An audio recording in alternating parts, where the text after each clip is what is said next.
ako ang strategy. Lead generation.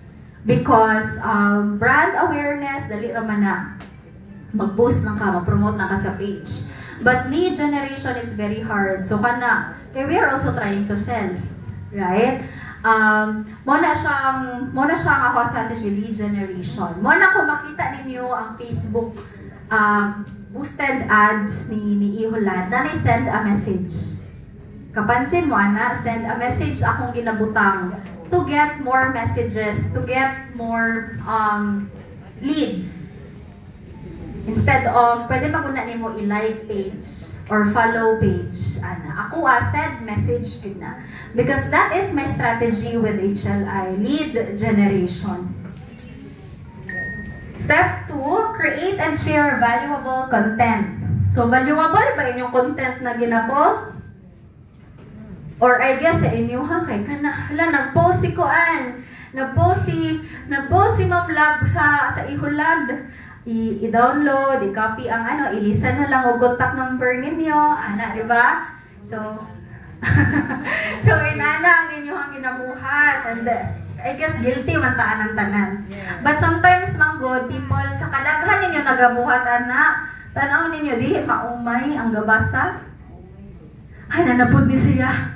Hala, nanapod ni siya. Diba? Inana man na, even you yourself, pag makakita mo balik-balik na lang, ay, mo napod niyang giingon, balik-balik. Ako ni unfollow be?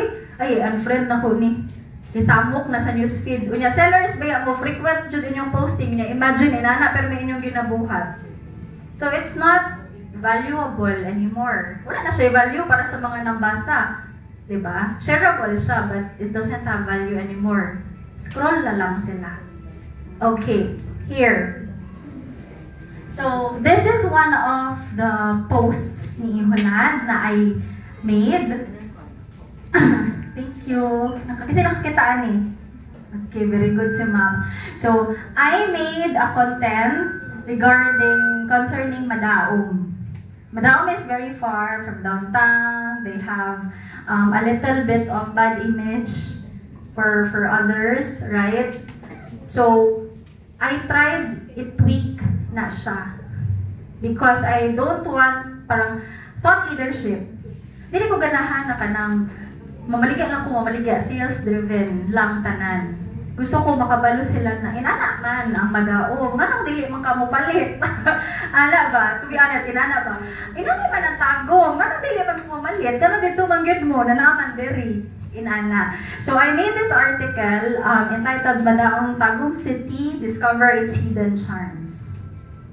So, mura siya kanang article, news article kana. So again, it's shareable and it has value. Right? So basin ka mo, share mo ani, ay kuwaon ako ni di. Kuwaon ako ni, share na ko ni. So pag share ninyo, maugya ko ng inyong gibutang na caption. Diba? So, mo caption siguro pag ninduta sa tagong, uy, ninduta na tayo sa Madaum, uy, palit na mo, o ginani. O, nana ba? Diba? So, you have to tweak a little. Gabay lang good, and it's effort. Selling is an effort. Dili ka dapat passive pag mamaligya ka.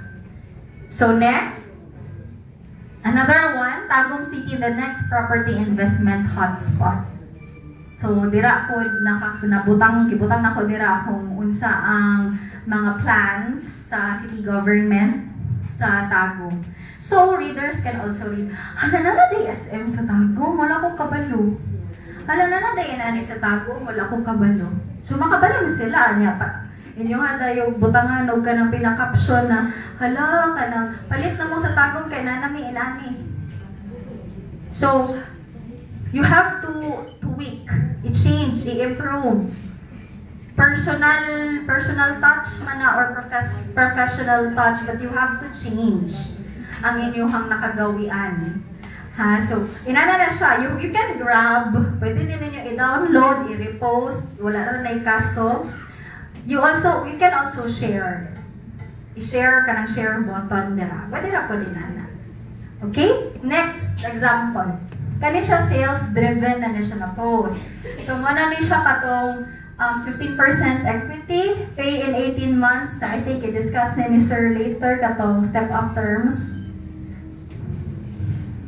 Okay na daw. So, kani siya. So, pwede na ninyo i-copy. Pwede ninyo i-share. Inana sales driven. So, with Iholand, alternate na amo ang posting. It's not just about selling. Because we are trying to create a good image sa madaong para ma-appeal ang Los Rayos. So, that's how I strategize my contents in Facebook. Okay? Kasi na may nakashare ani. Oh, wala nakashare. Kung siguro nag-follow ba? Okay, so gigrab na siya. Gigrab na ang image. Very good. So you can grab the image, put a little tweak sa inyong caption. Ana. So okay ra na. Mag-grab-grab. So here is the golden rule for social media content. 80% that is for your buyer's interest and 20% about your brand. Okay? So unsay gusto sa inyong buyers? Right? Or unsa ang kinahanglan sa inyong buyers? Just like katong madaom, tag emerald. Diba? Naay pangit na image ang madaom.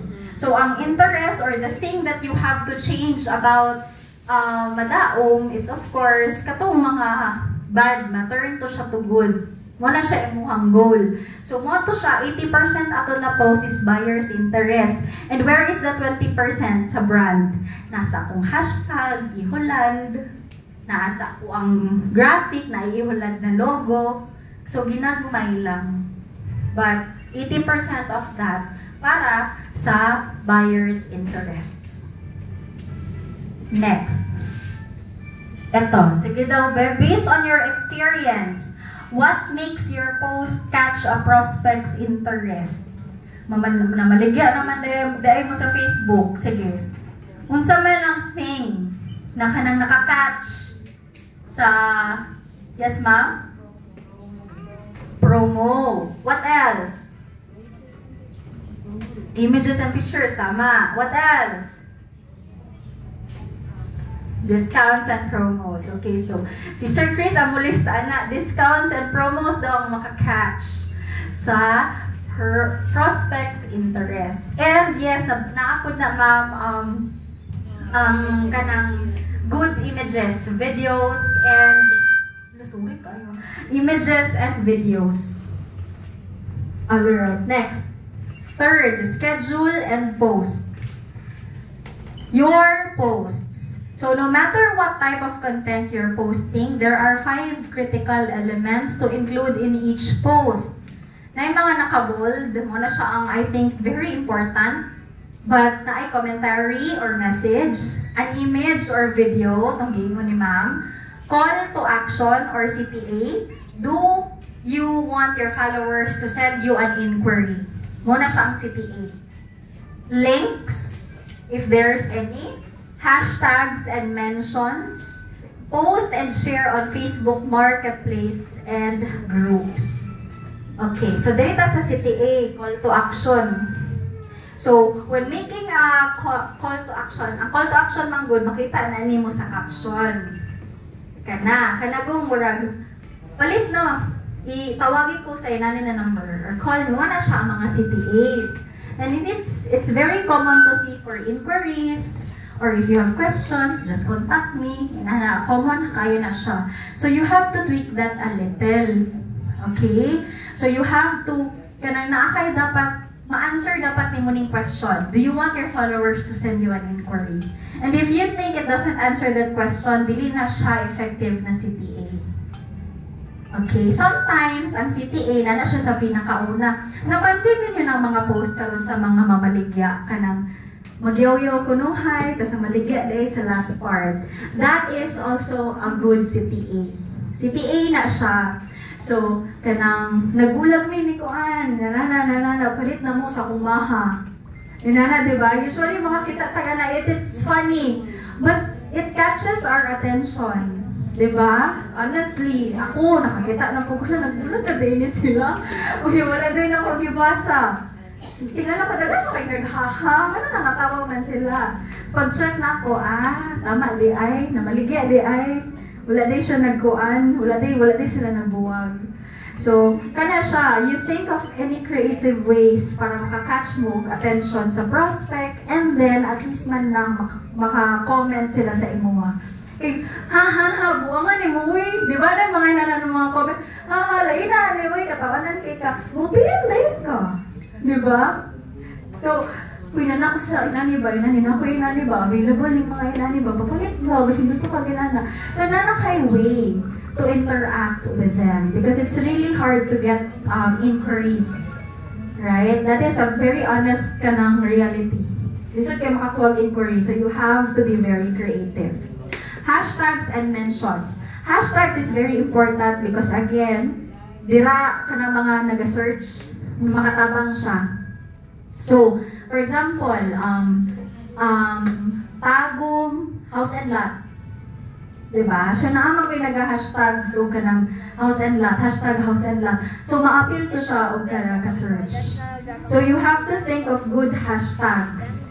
For example, Tagum. Tagum itself is a good hashtag. Wide kaayo na siya nga hashtag and daghan kayo nagagamit ana. Tagum City.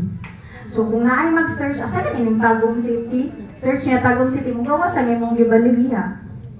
Ano na siya. So, hashtags and mentions is very important. Mentions, nga naman mentions. For example, Ihulan. What if maabot na may 1 million followers?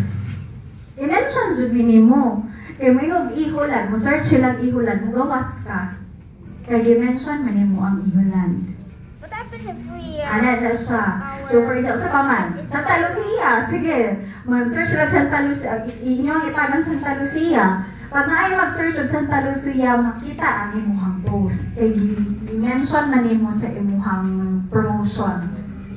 Right? So, inana dapat mo mag-post. Kisa mang good sa ako ang makita sa mga shared post ni Iholan, ang nakabutang lang yun, PM for inquiries. Ana lang. Tapos kato among graphic. Or text call, ano na number. Inana na siya ka-simple. So, kung ako ang prospect, makaimon dyan ko ka ng, ha? Masa daw, wala man like ka ng something. Doesn't have to be grand. Dili dyan siya kailangan na bongga kaayo. But you have to be creative. And next. Post and share na isa. Post and share on Facebook Marketplace and groups. This is also very familiar, especially for sellers. So, daghan na kayo tag mga groups sa Facebook, kanang Tagum Buy and Sell, Tagum House and Lot, mga inana. So, try. Saan mo kaayos, sir? So, you have to try posting sa inyong Facebook page o sa Facebook pages and marketplace and Facebook groups. Okay, so here is an example of Iholan's post board. Kanang ako ang green na box. Offer ends March 31.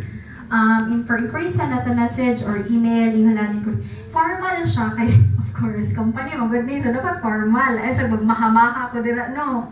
So magbuwag-buwag ko dira para creative. So, our